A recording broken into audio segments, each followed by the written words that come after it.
Hello nursing aspirant, welcome to nursing career point. तर nursing aspirant नवनवीन topics आणि latest अपडेट्ससाठी आमच्या चॅनलला नक्की सबस्क्राईब करा. तर नर्सिंग ॲस्पिरंट तुम्हा सर्वांना DMAR थ्रू होणाऱ्या स्टाफ नर्स पदाच्या भरतीबद्दल खूप आतुरता असेल. तर हे इतिवृत्त आपण त्यासाठीच पाहणार आहोत. हे प्रशासनाने काढलेलं इतिवृत्त आहे.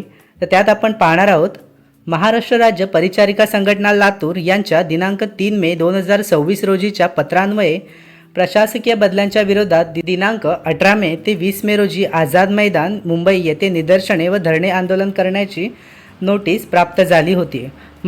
म्हणजे प्रशासनाला 3 मे रोजीच जे 18, 19, 20 रोजी महाराष्ट्र राज्य परिचारिका संघटना लातूर यांनी धरणे आंदोलन करणार आहेत हे जे नोटीस मिळालेलं, त्यानंतर 7 तारीखला 7 मे 2026 रोजी सायंकाळी 4 वाजता बैठक आयोजित केली होती. तर त्या बैठकीत खालील मागण्यांवर विचार करण्यात आला आहे. तर त्या मागण्या आपण पाहूया. त्यातील महत्त्वाची मागणी आपण फोकस करू. तर या काही मागण्या आहेत बैठकीत उपस्थित केलेले मुद्दे. पहिली आहे परिचारिकांच्या प्रशासकीय बदल्या न करण्याबाबत. त्यानंतर शासन निर्णय 15 मार्च 2023 व दिनांक 14 ऑक्टोबर 2025 अन्वये मंजूर करण्यात आलेला प्रोत्साहन भत्ता परिचर्या संवर्गास मिळण्याबाबत चेंजिंग रूपबद्दल आहे, पाळणाघराचा आहे. तर 7वा पॉईंट खूप महत्त्वाचा आहे आपल्या दृष्टीने, नर्सिंग ॲस्पिरंटच्या दृष्टीने. तर 7व्या पॉईंटमध्ये त्यांनी मेन्शन केले परिचर्या संवर्गातील पदांची पदभरती करण्याबाबत.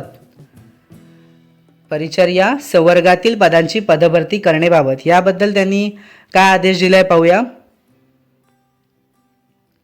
अधिपरिचारकांची 4889 पदे भरण्याकरिता शासन मान्यतेकरिता प्रस्ताव सादर करण्यात आला असून शासन मान्यता मिळाल्यानंतर अधिपरिचारकांची पदे भरण्याची कार्यवाही करण्यात येईल. तसेच इतर पदांचे सेवा प्रवेश नियम प्रसिद्ध झाल्यानंतर लवकरच पुढील कारवाई करण्यात येईल. म्हणजे येथे त्यांनी मेन्शन केलं आहे की टोटल 4889 रिक्त पदे आहेत अधिपरिचारिकांची.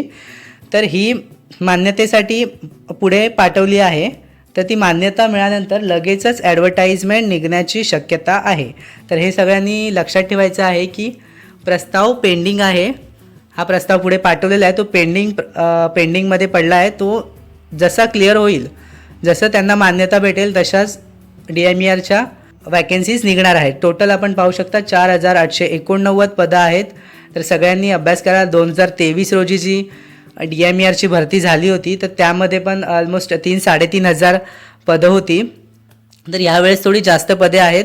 तर सगळ्यांनी अभ्यास करा. आपण मागेच पाहिलं असेल की DMARची एक्झाम आता MPSC थ्रू होणार आहे. तर थोडा सिलेबस पण चेंज असेल, पदांची संख्या पण जास्त आहे. तर थोडं वेगळ्या दृष्टीने अभ्यास करा, थोडं डीप स्टडी करा. तर ह्या वॅकन्सीची अपॉर्च्युनिटी खूप मोठी आहे. 3 वर्षांनी DMARची भरती निघणार आहे. तर सगळ्यांनी अभ्यासावर फोकस करा आणि आत्तापासूनच अभ्यासाला सुरुवात करा. म्हणजे तुम्हाला जेव्हा पण वॅकन्सी निघतील त्यावेळी लोड येणार नाही, कोणतीही भीती दडपण राहणार नाही.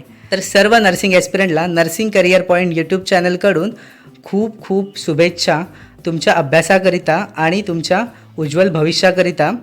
तर तुम्हाला याबद्दल अधिक अपडेट्स पाहिजे असेल तर तुम्ही आमच्या चॅनलला सबस्क्राईब करा, आमच्याशी कनेक्टेड राहा.